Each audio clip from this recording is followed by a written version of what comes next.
so it's recording. So Donald, what I'm doing is really looking at what are the roles and functions of child and youth care workers in South Africa? What's the nature of child and youth care work in South Africa, and the extent to which particularly tertiary level trained child and youth care workers are prepared for the work, and what else, but not only tertiary, but what else, and what else they need to be doing, and how we can best train child and youth care workers. So that's really the outline of what I'm doing. And what I wanted to do with people is really just ask them, what do they think are the key features of South African child and youth care work? What do child and youth care workers do? What should they be doing? Whether we think that they train properly. And you yourself obviously went through the training, so you have a perspective on that. And so it's very, very broad, and it's really just getting your opinions about these things. Am I making sense? Yes, you are. Okay. So starting anywhere really, but the sense for you of the roles and functions. And now we know that they are delineated nicely in the scope of practice, actually. Yeah.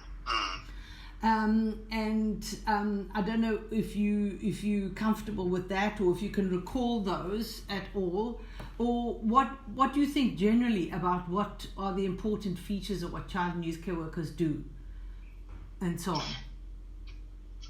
Okay, thanks. Thank you, Mel, for this opportunity and for me to make a contribution to your studies. And also it's time for us to do a reflection on what child and youth care and where it is in our country, and maybe beyond. Yeah. Your question around the scope of practice. I think that the scope of practice is clear. It's clear in terms of what is expected of child and youth care workers, and as well as the other professions. In this case, I will say, if one was to look at the difference between social work and child and youth care, there is no confusion. Yeah. What I think maybe we need to do a little bit more of is to communicate the scope more.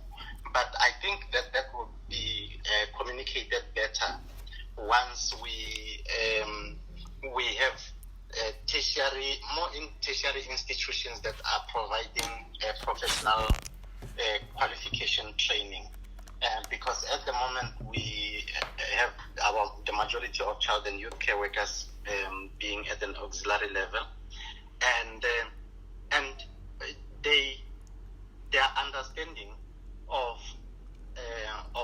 the scope and their roles sometimes it is said to be confused.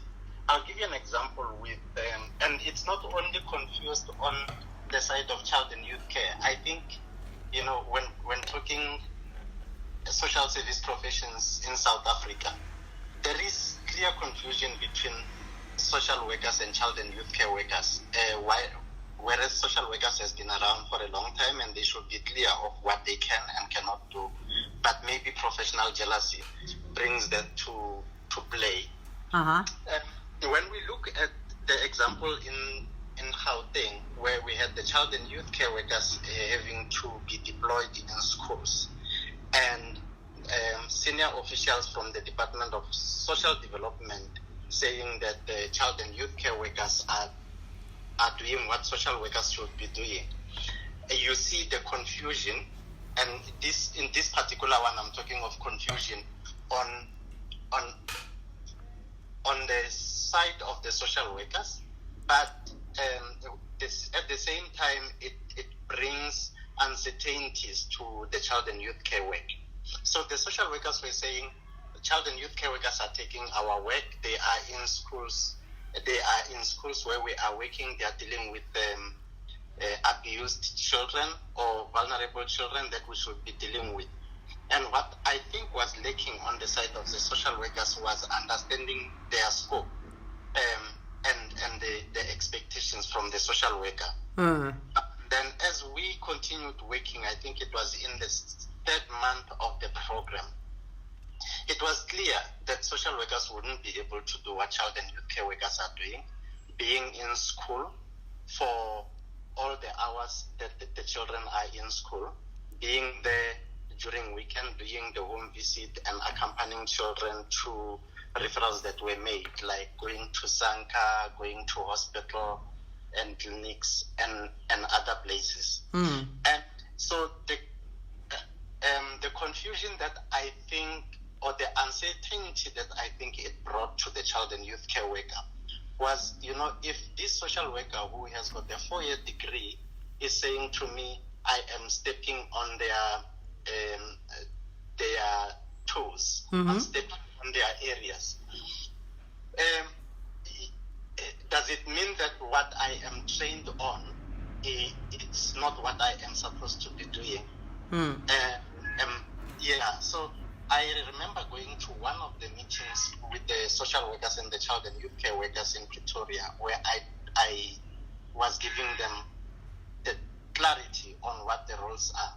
But then what I figured from some of my colleagues, I think Jabu included as well, was that they were saying maybe we are not doing what we should be doing. And I said to them, we are doing what we should be doing. You work in the life space of a child. You work the children's hours. You have to support the child. And the social worker, if you are saying you are referring to the social worker for intensive counseling, and that is what the social worker should be doing. They should be doing intensive counseling, which is like an hour or whatever time they give. But the social workers were never in school for more than 2 hours a day. And that also went further. I know I'm giving like the one area of where... That's fine. Yeah. So it went further because at the moment, when we said to Matthew Goniwe, our contract with schools, it's coming to an end. With you, it's coming to an end. And this will lead to child and youth care workers having to move out of schools. And the department said, firstly, they said, you will need to hand over the children to the social workers. And we then started talking about what the child and youth care workers have been doing. And then we said, if they hand over, will the social workers be able to do what we are doing? And then they realized that no, the social workers can't. And then they realized that there was a gap. We cannot actually hand over to the social workers. You can only hand over to somebody who is going to continue with the services that are being provided. So, in answering the question whether the question on the scope of practice, I think that the scope of practice is clear, but then it sometimes gets confused because our counterparts are not clear, or it is because of professional jealousy. Yeah. Okay. And Donald, when you say it's clear, what just in as you see it, what do you see as being the major roles and functions, and the I guess like the style of the work of child and youth care work?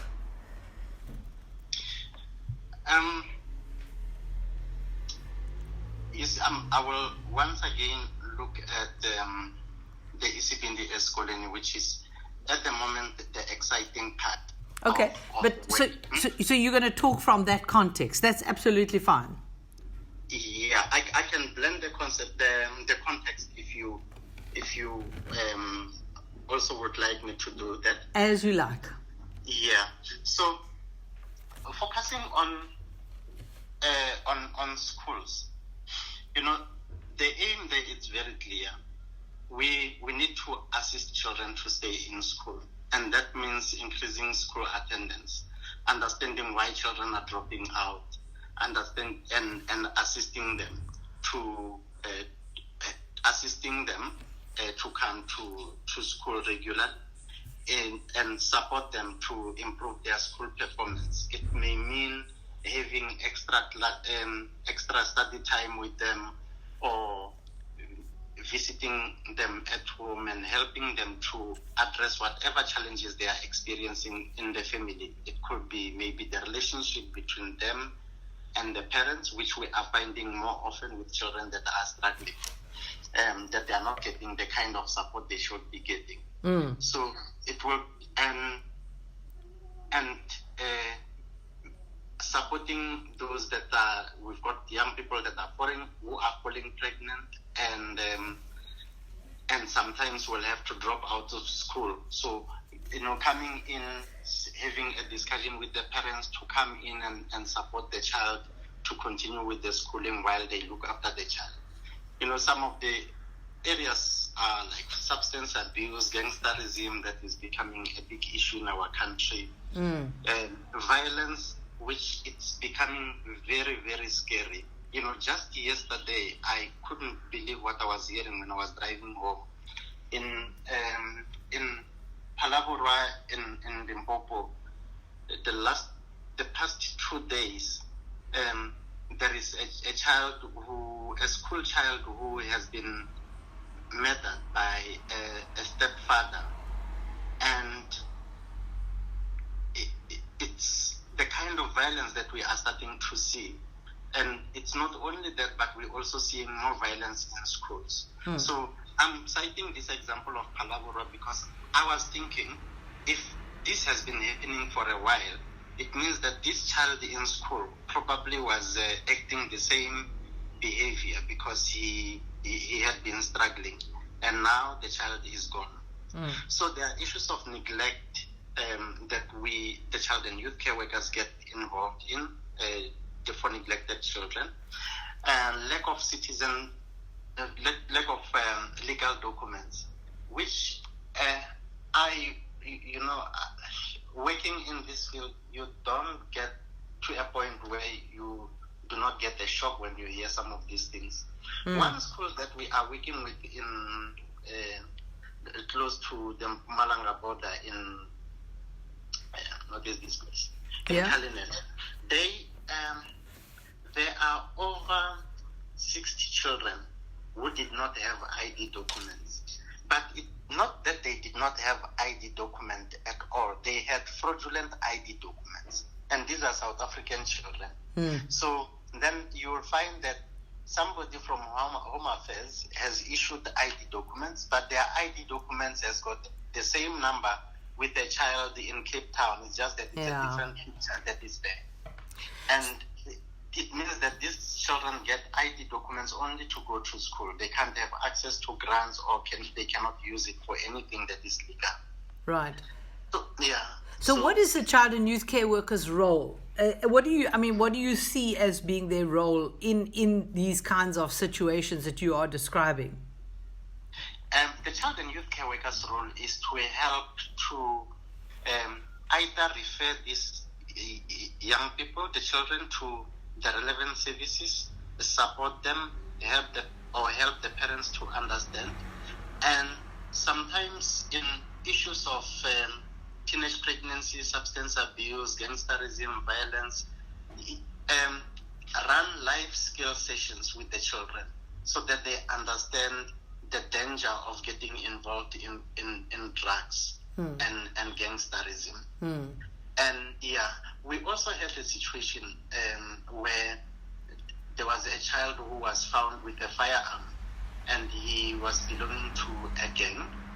And this child could, if it wasn't for the child and youth care worker, he probably would have ended his life, because he would not have had somebody who say, we will support you, we will help you go through this.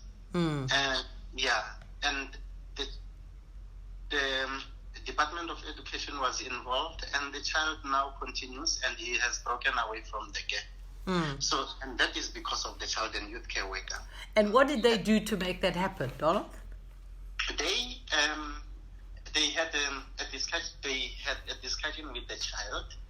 They involved the teachers. They involved the parents, and they went to find the firearm where he threw the firearm. He threw it in somewhere on the mountain. They went to find the firearm. They involved the Department of Education as well as the law officials, and then the gun, the firearm, was taken by the police, and then the boy was moved to another school.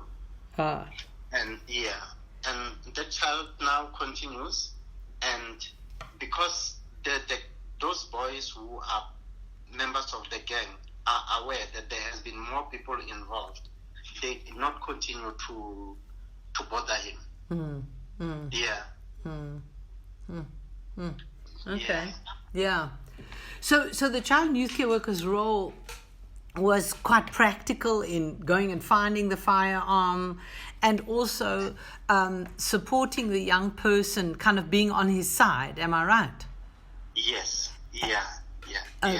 Okay. And also the engagement of the range of stakeholders. Is that what you're saying? Yes, I think with Isibindi Ezikoleni we see a lot of that.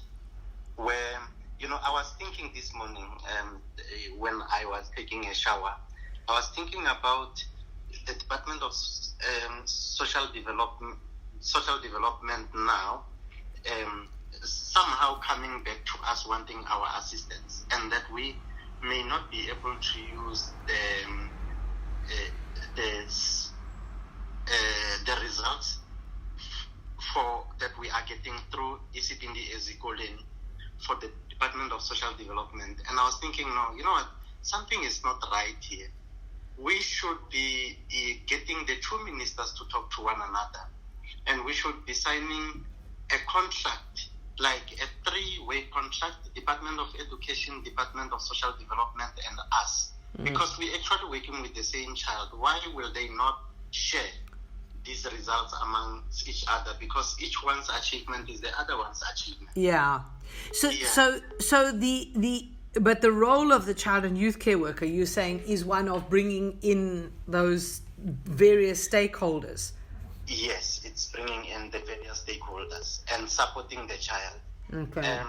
Because one fact is that, especially now, you find that parents we have a lot of single parents, and they don't have time for their children, and children are getting into mischievous things because it's either they've got too much time, or children are being children. And the presence of the child and youth care worker also fills that gap where the parent is not there, and the parents doesn't have the skills at some instances. Yes. The parenting skills to help the child to develop as expected. Yeah.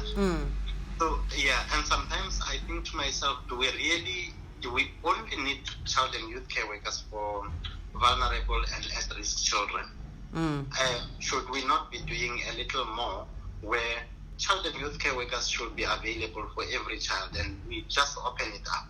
And the use of schools, it's one of those approaches that would reach every child. Right. Yeah. Okay.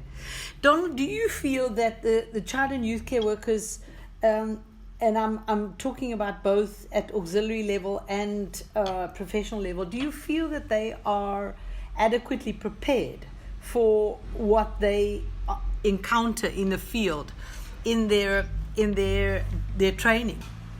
And maybe you can just differentiate between, if you've had experience of professionals, you can say that and separate them out, but you might not have had that kind of experience. Yeah. I'm going to respond to this question maybe with a longer answer. Looking at my training as a child and youth care worker, my degree was in child and youth development. Yes. And sometimes I felt like the youth development part of it was not really speaking to the realities of our country. I liked the child and youth care part because it felt like it was responding, but it didn't feel like the youth development part was skilling me enough to be able to respond to the challenges of the children of our country. And further on education, we've got the HWSETA training. Sorry, Donald, would you just hang on a minute, please? Somebody's at the door. Okay. And I think it's the guy who's come to just fix things. Just hang on a minute, please. Okay. Hi. Can I just open up for you? I'm just on the phone.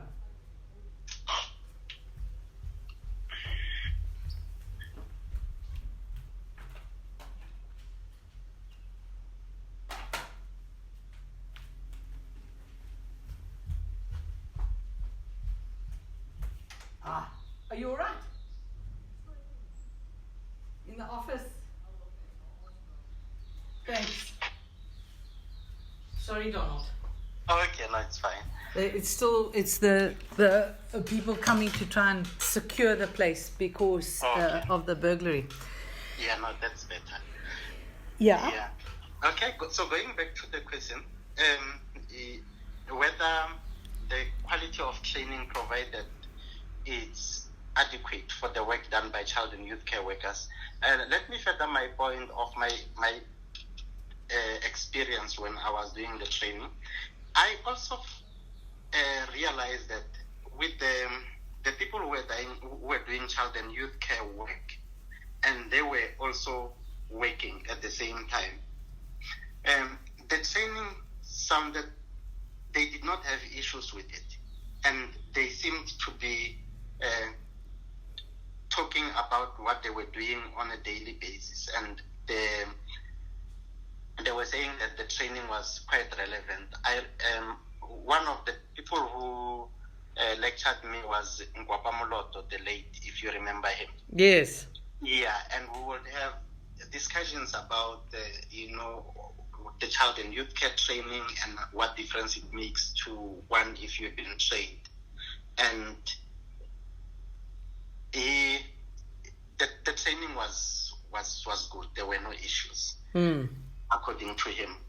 But I did share my concerns with him, and his advice was that, you might need to do beyond what an ordinary learner would do. Don't just learn what you are learning in class, but you might need to experiment, find the answers on your own. And when it comes to the auxiliary child and youth care, I think that we've got a serious problem, and it's a problem that we, at NACCW we are aware of, where we've got training that is not of the same quality. Training provided by other service providers who are not knowledgeable and experienced in child and youth care, and they just train people so that they can be able to make money. And then we've got the NACCW training that I think I've got no doubt that we are providing good quality training, and it's got nothing to do with me associated with NACCW. Yeah. And this training offered by other service providers, it is allowed to continue by HWSETA. I mean, I saw Kathy's email yesterday that the other service provider in Gauteng is using the HWSETA NQF level 4 training. And there are issues with that training. I have met people in Limpopo and from Tlangelane as well, who were trained by Better Best and others, and could not do the work. And they have been trained, they've got a certificate, but they can't do the work. Yeah. And which is a big problem, because it means that we are actually killing the profession. And- it might come. Yeah, and Donald, you're saying that you feel though that the training that we are providing, which is really how it ought to be provided, that you feel is adequate, or do you feel that there are gaps in that we should address in future years?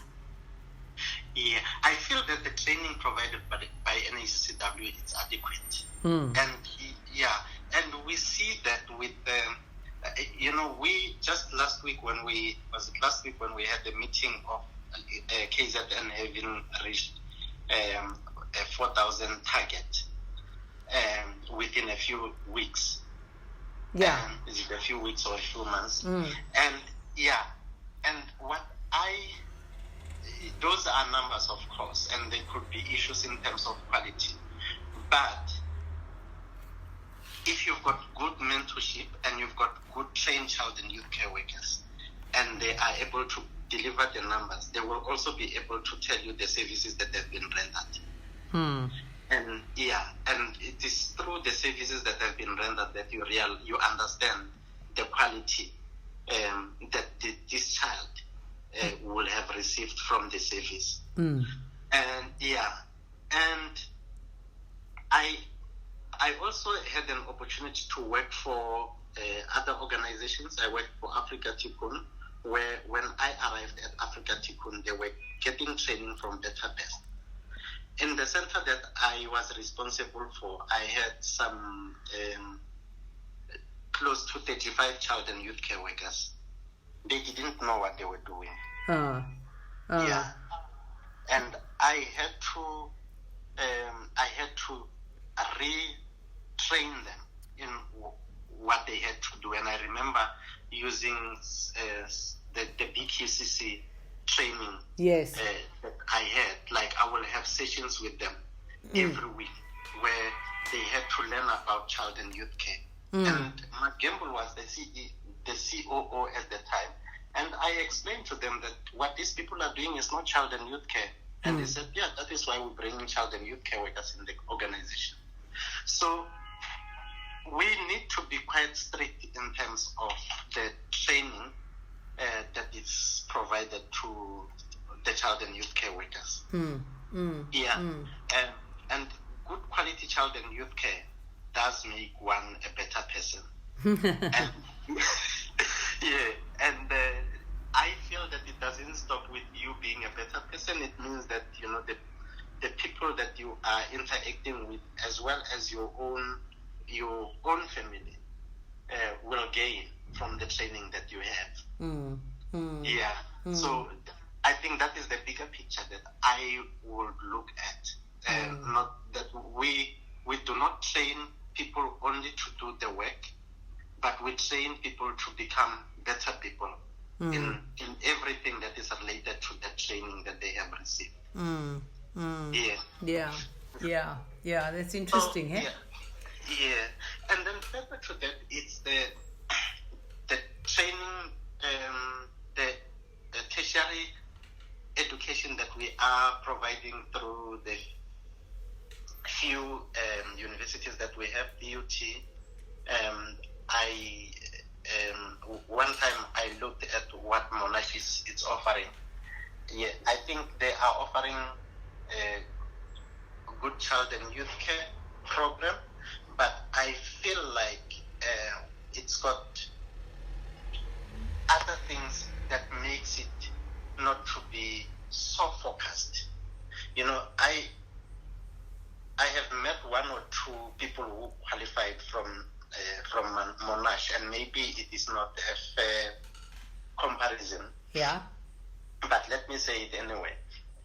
You have somebody who trained at Monash, and you have somebody who trained at DUT. Even, a person who trained at DUT seemed to be much more closer to what they have been trained on compared to somebody trained at Monash. Really? And that is, one might give a different perspective, but this is my personal perspective. That it felt like the two people that I know who got training at Monash, are not too close to the work that they should be doing. Their articulation of the child and youth care concepts and what is expected of a child and youth care worker, it's different to what you see a DUT qualified child and youth care worker embarking on.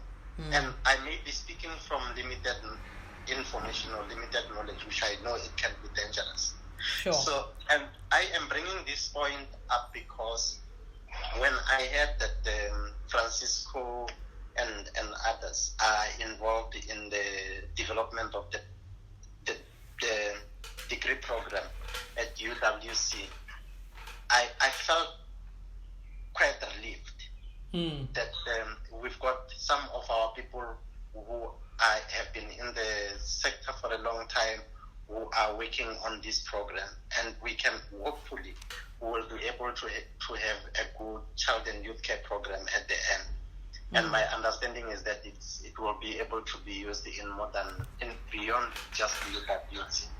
Yeah. Okay. So Donald, just in terms of, I get your point about the comparisons, but if we now look at students who've come out of UNISA or DUT and so on, is there anything else that you feel needs to be added to that curriculum to make it more useful, or do you feel that it's... Yes.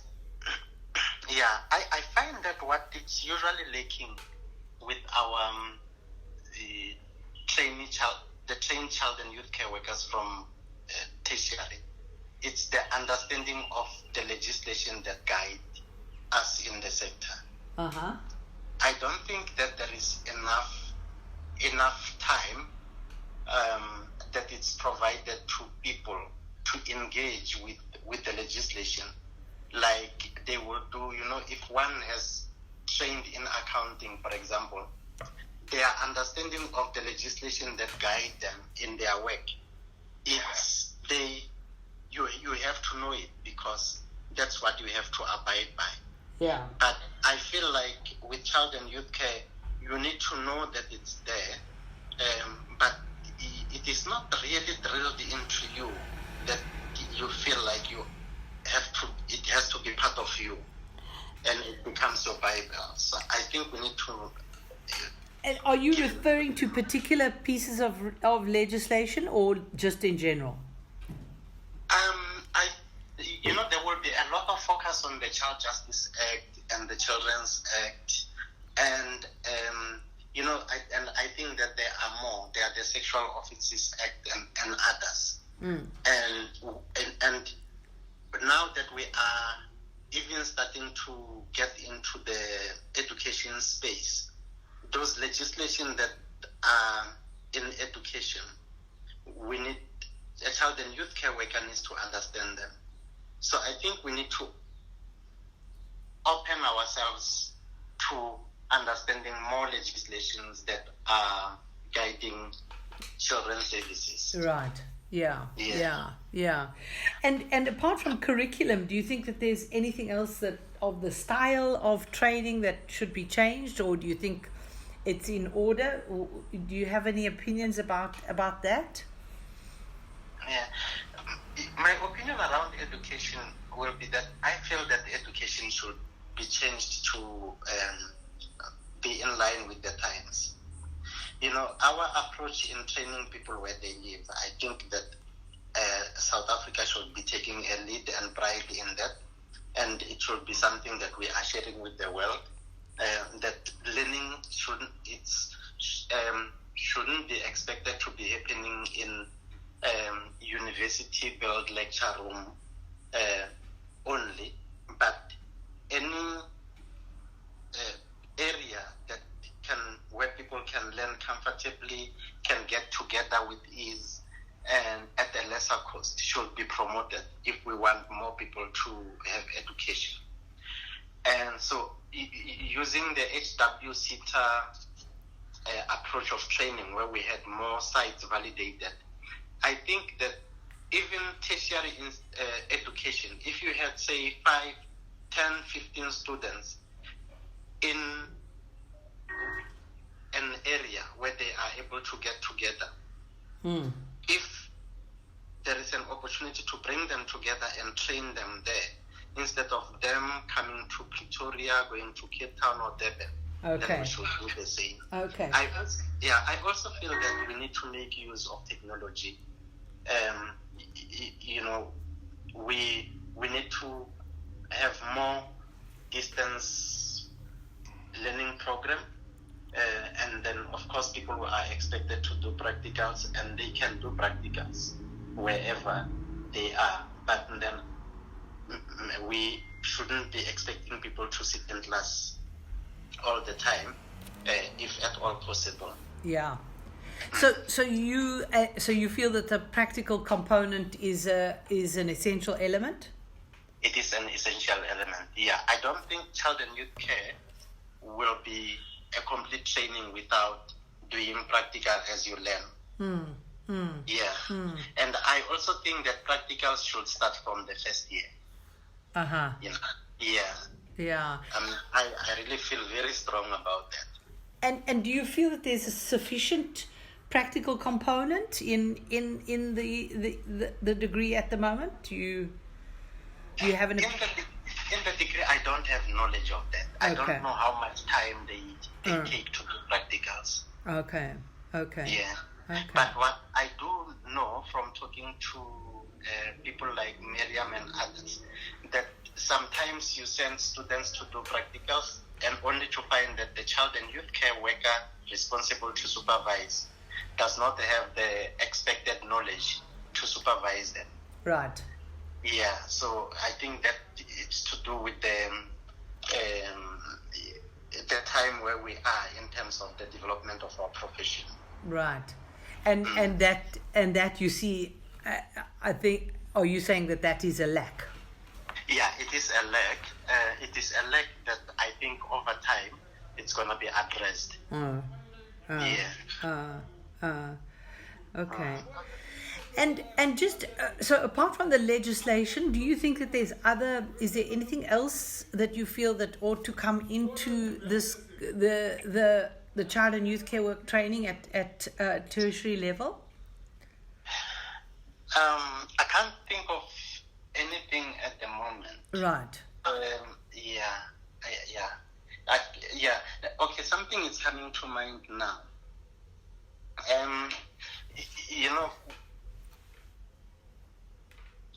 Sometimes we work with children from 0 to 18 according to our legislation, and then and a bit beyond that, like 21, 22, 23, 24, you start having questions of whether, is this the right age that you're working with or not. Yeah, and I feel that we should be considering, and this is my personal opinion, that we should be considering looking at such youth work being a specialization of child and youth care. Because, and I'm saying youth work being a specialization and not the other way around, because for you to work with the child using a child and youth care approach, you need to understand child and youth care. And it's only if you understand child and youth care that you can use the right approach to work with the youth, with the understanding. And I don't think it can be the other way around, whereas maybe one would think child and youth care should be a specialization of youth work now. Yeah. But I think that it's another debate, and people have got different opinions on that. But we are seriously lacking in terms of our young people. Just this morning, I was looking at the potential proposal now. I was talking to Zeni about it, and it's got one of the areas of their focus. It's youth development, but then when I look at it, it feels like talking youth development, and then you will be talking job creation or job skilling, and helping young people to find jobs, something like that. And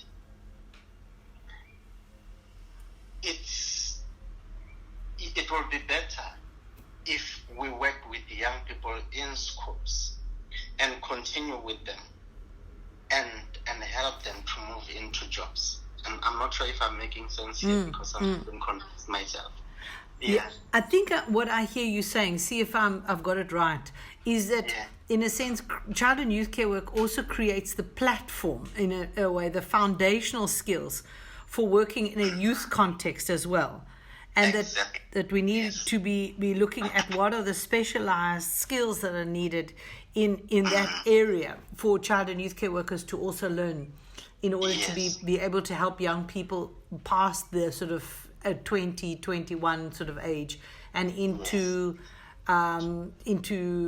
independent economic independence, huh?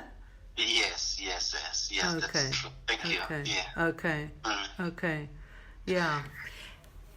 And anything else, Donald, that you feel that we should be looking at in terms of just looking at the new sort of challenges and the new context? Because I think that you were talking earlier on about new contexts for child and youth care work.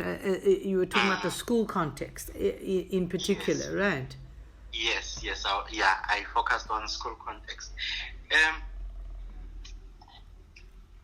You know how I wish that our government will understand that we are working. The different departments are working in silos. Even within one department, you've got people working in silos. The different directorates are not talking to one another, and we're all aiming towards the same goal. And I think that all directorates that are working with children should be talking together. When children and youth, you look at education, social development, correctional service, Department of Health.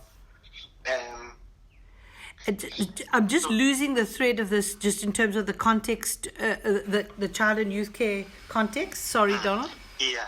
So, maybe let me complete this point, then I can go back to that point.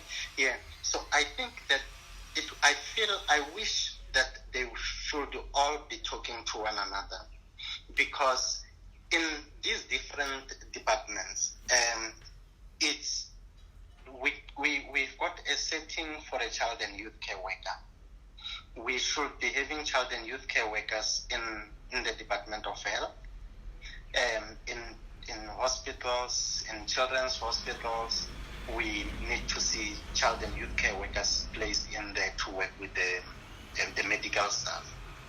And then correctional service, we do need child and youth care workers to be working with the young people. And I know that in the beginning, like the 97, 98, there was that attempt of working with youth in conflict with the law and having child and youth care workers. There were some correctional services that or place of safety included, which where child and youth care workers will be working with the youth.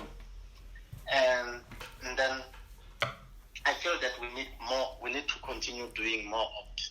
So we need to identify these settings, and we need to have child and youth care workers as a recognition of the presence of a child in that area. Right. Yes. Have I missed? Sorry, there was a noise outside. Have I missed you when you say we need the presence of the child in these areas, and do we need to train them for that? What I find is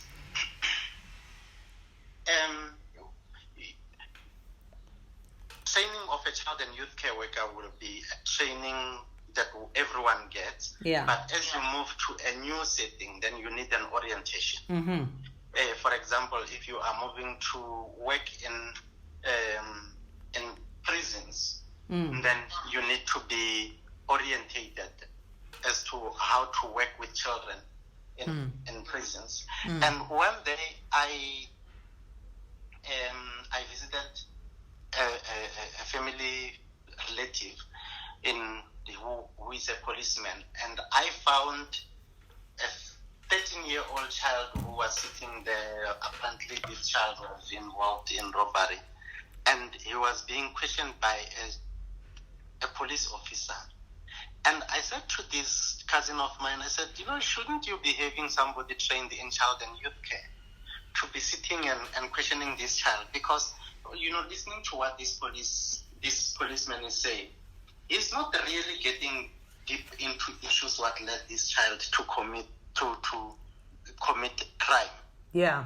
He's actually talking about what is on the surface. Yeah. Who was with you, why did you do it, and how much did you steal, and all those things. And I said, that is not what you need in an interrogation like that. You need to understand what led to this child getting involved in this activity. And then you can deal with these other things. Yeah. I'm just going to close the window here, Don. That makes absolute sense. What you're saying here. Yeah. Yeah.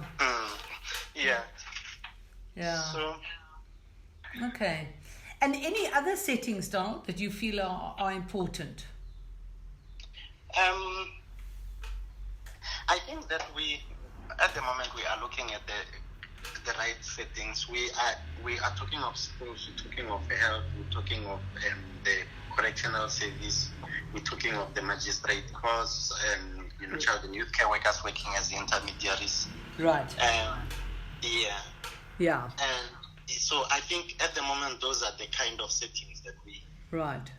Yeah, that I can think of. Okay. Mm-hmm.